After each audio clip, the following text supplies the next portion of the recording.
مجلس اتحاد المسلمین کی جانب سے مرکزی دفتر دارالسلام میں آج پارٹی کا 65واں یوم تاسیس منایا گیا۔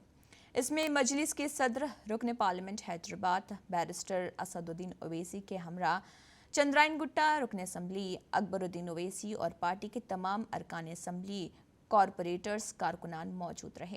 اس موقع پر مجلس کے دفتر پر پرچم کشائی کی گئی اور صدر مجلس نے جلسے سے خطاب کرتے ہوئے مجلس کی تاریخ بیان کی اور ظلم کا شکار ہونے والے ناصر اور جنید میدک کے رہنے والے عبدالقدیر مرحوم کے افراد خاندان کو مجلس کی جانب سے مالی امداد کا اعلان کیا۔ اکبر الدین اویسی نے حیدرآباد کے ڈیولپمنٹ کی کامیابی پر بات کی اور انہوں نے عوام کو یہ تیقن دیا کہ مجلس آگے بھی اسی طرح کام کرتی رہے گی۔ انہوں نے کہا کہ حیدرآباد کی عوام ہمیشہ مجلسی صدر اسد الدین اویسی کے ساتھ ہیں۔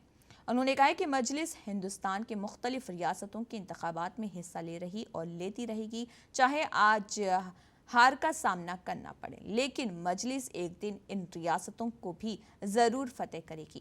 اسی کے ساتھ انہوں نے آنے والے تلنگانہ اسمبلی انتخابات کے لیے عوام سے اپیل کی کہ وہ متحد رہیں اور مجلس کو پچھلی بار سے بھی زیادہ اکثریت سے کامیاب کریں۔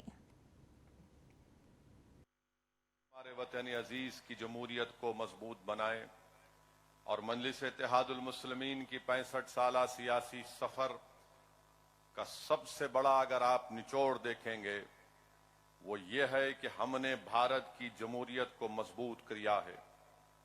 ہم نے لوگوں کے دلوں میں جمہوریت کے ذریعے اپنے مسائل کے حل اور اپنے مسائل کا حل تلاش کرنے کا طریقہ سکھایا ہے۔ ہم نے عوام کے دلوں میں اس بات کا پیغام پہنچایا ہے کہ تشدد سے جمہوریت کمزور ہوتی ہے اور اتحاد سے آپ کی آواز ایوانوں میں پہنچتی ہے۔ یہ 65 سال کا سفر اگر رہا ہے تو اس میں ہم نے متحدہ طور پر اپنے مسائل کو حل کیا، اتحاد کو مضبوط کیا۔ تو میری آپ سے گزارش ہے کہ ہم کو اپنے اتحاد کو اور مضبوط کرنا ہے کہ ہم سیاسی جدوجہد کے ذریعے انتخابات میں حصہ لیں گے۔